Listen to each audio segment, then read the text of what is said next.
मार दी। देखिए, नीतीश कुमार जी पहले भी आदरणीय थे, अभी भी हैं और आगे भी रहेंगे। और हम लोगों का तो मुद्दा था कि रोजगार मिले, नौकरियां मिले, निवेश बिहार में आए, बिहार का विकास हो, ये हम लोगों का मुद्दा रहा है। और आप लोग सब लोग जान रहे हैं कि आज हमने सुना है कि क्रेडिट लेने की बात उन्होंने कही है, तो कोई क्रेडिट क्यों ना ले। हमारे 79 विधायक हैं और उनके जो विधायक हैं वो 45 हैं, मंत्री हमारा है, विभाग हमारा है, तो हम क्रेडिट क्यों ना लें। और यही मुख्यमंत्री जी जो 2020 के चुनाव में कहते थे कहाँ से पैसा लाएगा, कहाँ से नौकरी देगा, तो हमने, आपको पता होगा कि हमारी जो सरकार बनी थी इनके नेतृत्व में, वो 9 अगस्त 2022 में बनी थी और 15 अगस्त को मुख्यमंत्री जी ने ऐलान किया था। ये किसका विजन था, ये किसकी सोच थी।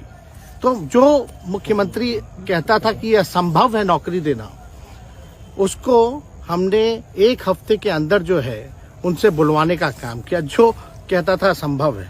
तो हम लोगों ने जिस हिसाब से विकास के काम किए, नए नए नीति लाए, टूरिज्म डिपार्टमेंट हमारे पास था, हमने टूरिज्म पॉलिसी लाया। आईटी डिपार्टमेंट राज्य कोटा में था, हम लोगों ने जो है आईटी पॉलिसी लाई। और भी कई जो पॉलिसीज हैं हम लोगों ने लाने का काम किया। स्पोर्ट्स पॉलिसीज हम लोगों ने लाने का काम किया। जो खेलेगा उसको भी नौकरी मिलेगा सरकारी, और जो पढ़ेगा उसको भी नौकरी मिलेगा। शिक्षा विभाग किसका था, राष्ट्रीय जनता दल के पास था। हमारे मंत्रियों ने लगातार जो है नौकरियां देने का काम किया। और ये 17 महीने में जो काम हुआ है, ऐतिहासिक काम हुआ है, जो आज तक पूरे देश में नहीं हुआ है। और ये भाजपा और नीतीश जी की तो सरकार 17 साल भी रहे, तो 17 साल बनाम 17 महीने जो काम हुआ, एक विभाग में वर्ल्ड रिकॉर्ड बनाने का काम किया। एक विभाग ने एक दिन जो है 70 दिनों के अंदर जो है 2 लाख से भी ऊपर जो है हम लोगों ने नियुक्तियां पत्र वितरण करने का काम किया। ये ऐतिहासिक काम है, किसी भी राज्य में नहीं हुआ। और अब तक हम लोगों की सरकार ने लगभग जो है, जो गवर्नर ने भी जो स्पीच दिया अभी 26 जनवरी को, तो 3.5 लाख से ऊपर की बात कही उन्होंने, नौकरियां दिया। तो किसके राज्य में हुआ, किसका विजन था। तो कहीं ना कहीं से जो लोग कहते थे कि इनके लोग काम नहीं करते थे, हम लोगों ने तो इतना इनसे करवाया जिनका कोई विजन नहीं था, जो थक गए थे, थके हुए मुख्यमंत्री थे, उनको हम लोगों ने इतना काम करवाया। तो इतना काम तो हुआ ही है सारा। और आप लोग सब लोग जानते हैं कि जो भी बातें ये कह रहे हैं इनको खुद भी नहीं पता। हालांकि हम कोई व्यक्तिगत टिप्पणी नहीं करना चाहते हैं और हम इतना अपने लोगों को आश्वस्त करते हैं कि ना हमें गुस्सा है, ना हमें नाराजगी है। हम बड़े संयम रूप से हम लोगों ने गठबंधन धर्म का जो है पालन किया है और उसी हिसाब से हम लोग आगे जनता के बीच अपनी बातों को रखेंगे। लेकिन एक बात स्पष्ट रूप से मैं कह देना चाहता हूं कि अभी खेल शुरू हुई है, अभी खेल बाकी है। और मैं जो कहता हूं वो करता हूं। और आप लिख के ले लीजिए, जनता दल यूनाइटेड जो पार्टी है 2024 में ही खत्म हो जाएगी, ये निश्चित रूप से लिख लीजिए। और अभी तो खेल शुरू हुआ है, खेल बाकी है। अभी इन लोग जो भी करें, लेकिन मेरा स्पष्ट रूप से मानना है कि जनता हमारे साथ है और हमारा साथ देगी। और हम तो भाजपा के लोगों को भी धन्यवाद देते हैं, शुभकामनाएं देते हैं। चलो, जनता दल यूनाइटेड को अपने साथ लिया। उन्होंने कहा कि आपने मजबूर कर दिया उनको।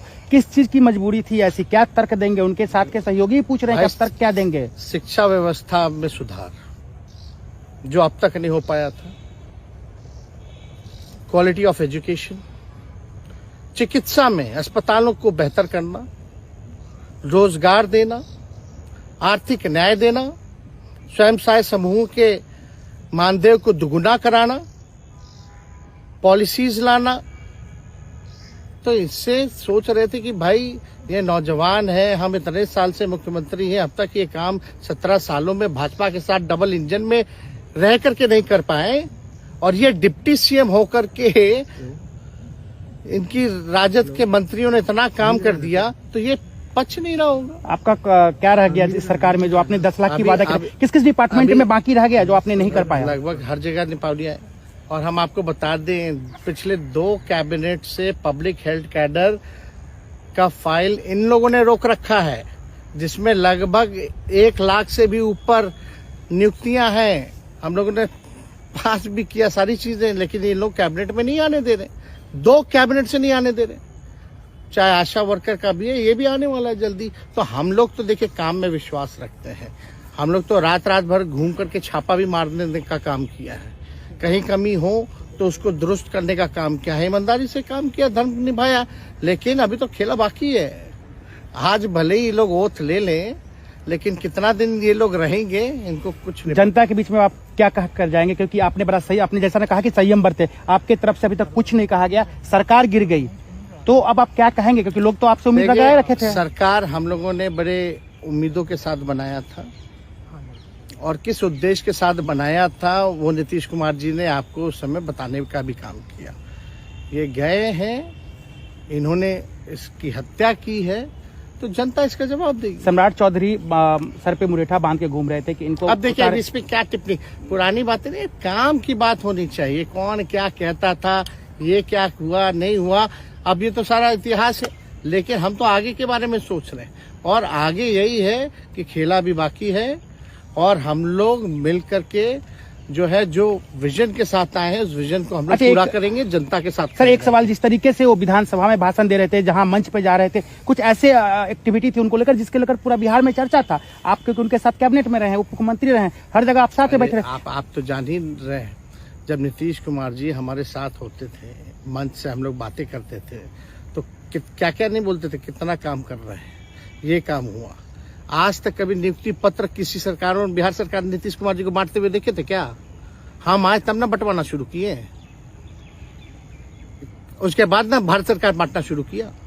कोई ये सब भूलता है कोई? बीजेपी को क्या कहेंगे? बीजेपी ने कहा शुभकामना है बीजेपी के लोगों को, बीजेपी के लोगों को शुभकामना। इससे ज्यादा भी हम, इंडिया गठबंधन आपका टूक खत्म हो गया एक तरह से। अरे इंडिया गठबंधन मजबूत है, ठीक है, जो होता है अच्छे के लिए होता है। उन्होंने कहा था कि हम मर जाएंगे, दोबारा बीजेपी के साथ नहीं जाएंगे, लेकिन एक बार फिर से वो पलटी मार दिए। पूरा देश पूछ रहा है। इस पे क्या बोलना, ज्यादा हमको नहीं कहना, इसमें जवाब जनता देगी।